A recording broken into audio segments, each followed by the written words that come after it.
Calling visa চালু হয়ে গেছে। আচ্ছা, এখন এই খবরের সত্যতা আসলে কতটুকু? মন্ত্রীর এই খবরের ফলে কিন্তু তৈরি হয়েছে বিভ্রান্তি। বাংলাদেশের জন্য শ্রমবাজার খুলে দিয়েছে মালয়েশিয়া, কলিং ভিসা চালু হয়ে গেছে। এই খবরে গত কয়েক ঘন্টায় বাংলাদেশের সামাজিক যোগাযোগ মাধ্যম এবং গণমাধ্যম সয়লাব হয়ে গেছে। এই খবরের সত্যতা আসলে কতটুকু কিংবা এর বাস্তবতা কতটুকু, এটা নিয়ে এখন আলোচনা করব। আমাদের হাতে এখনো পর্যন্ত যতটুকু তথ্য এসছে, এই খবরের সূত্র প্রবাসী কল্যাণ ও বৈদেশিক কর্মসংস্থান মন্ত্রী আরিফুল হক চৌধুরী। প্রবাসী কল্যাণ মন্ত্রী আজ সিলেটে যান মার্কিন যুক্তরাষ্ট্রের স্বাধীনতা দিবসের একটি অনুষ্ঠানে যোগ দিতে। সেখানে সাংবাদিকরা শ্রমবাজার নিয়ে প্রশ্ন করলে তিনি হঠাৎই বলে ফেলেন, গতকাল থেকে নাকি বাংলাদেশের জন্য শ্রমবাজার চালু হয়ে গেছে। অথচ মালয়েশিয়াতে শ্রমবাজার চালুর ব্যাপারে আমরা যে ধরনের ধারণা করছিলাম, সেক্ষেত্রে এত দ্রুত জয়েন্ট ওয়ার্কিং গ্রুপের বৈঠক ছাড়াই শ্রমবাজার চালু হয়ে যাওয়ার বিষয়টি আমরা সবাই এই খবর পেয়ে একরকম ভাবে আমরা শকড হয়েছি। মন্ত্রীর এই খবরের ফলে কিন্তু তৈরি হয়েছে বিভ্রান্তি, কারণ মন্ত্রী খোলাসা করে কিছুই বলেননি। প্রবাসী কল্যাণ মন্ত্রীর সেই বক্তব্যের খানিকটা একটু শুনি। মিডল ইস্ট সব জায়গায় আমাদের শ্রমবাজার খুলে যাবে ইনশাল্লাহ, খুলে গেছে অলরেডি, মালয়েশিয়া গতকালকে খুলে গেছে। হ্যাঁ, তো এখন আমাদের প্রবাসী কল্যাণ মন্ত্রী তার বক্তব্যে বলেছেন যে মালয়েশিয়া নাকি শ্রমবাজার গতকালই উন্মুক্ত করে দিয়েছে এবং আগামী 1-2 মাসের মধ্যে কর্মী যাওয়া শুরু হবে। তিনি এমনটিও বলেছেন, মালয়েশিয়ার শ্রমবাজারে এজেন্সি বাংলাদেশি নির্ধারণ করবে এবং এইবার আর কোনো সিন্ডিকেট হবে না। আচ্ছা, এখন এই খবরের সত্যতা আসলে কতটুকু? আমরা বলতে পারি, মন্ত্রী যেহেতু বলেছেন, প্রবাসী কল্যাণ মন্ত্রী, নিশ্চয়ই এই খবরের বাস্তবতা রয়েছে।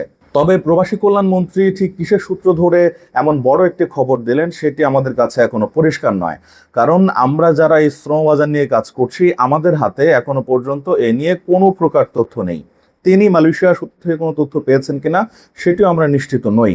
তবে আমাদের ধারণা, সম্ভবত গতকাল মালয়েশিয়ার মানব সম্পদ মন্ত্রীর যেই সংবাদ সম্মেলনটি হয়েছে, যেখানে FWCMS পদ্ধতি নিয়ে তিনি আলোচনা করেছেন এবং শ্রমবাজারে মালয়েশিয়ার পক্ষ থেকে যে সকল সমস্যা ছিল সেগুলো সমাধানের উদ্যোগ নিয়েছেন, তিনি হয়তো সেটিকে ইঙ্গিত করেছেন। কিন্তু সেটি কিন্তু কোনোভাবেই কলিং ভিসা খোলার ঘোষণা ছিল না। আমরা এর গত ভিডিওতে আমরা এটি বলেছি বারবার।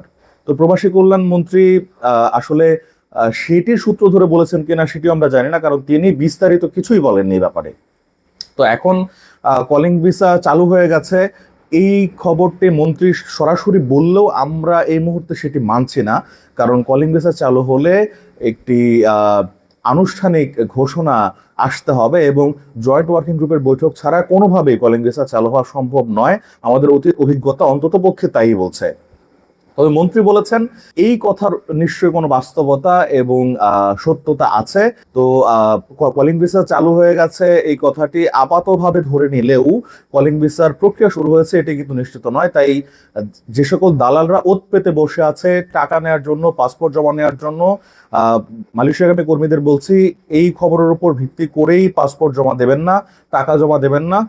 খুবই স্পর্শকাতর একটি খবর মন্ত্রী দিয়েছেন, যদিও এ ব্যাপারে আরো খোলাসা করে বলা দরকার ছিল, কারণ বিপুল সংখ্যক বাংলাদেশি কর্মী মালয়েশিয়াতে যাওয়ার অপেক্ষায় আছেন। এই মুহূর্তে এমন একটি খবর তাদেরকে বিভ্রান্ত করতে পারে। তাই এই মুহূর্তে পাসপোর্ট জমা দেওয়া বা অর্থ জমা দেওয়া থেকে বিরত থাকাটাই হবে বুদ্ধিমানের কাজ। আগামী কয়েকদিনের মধ্যে কলিং ভিসা চালু হলে আনুষ্ঠানিক খবর আসবে, তখনই পাসপোর্ট বা টাকা জমা দেওয়া বুদ্ধিমানের কাজ হবে।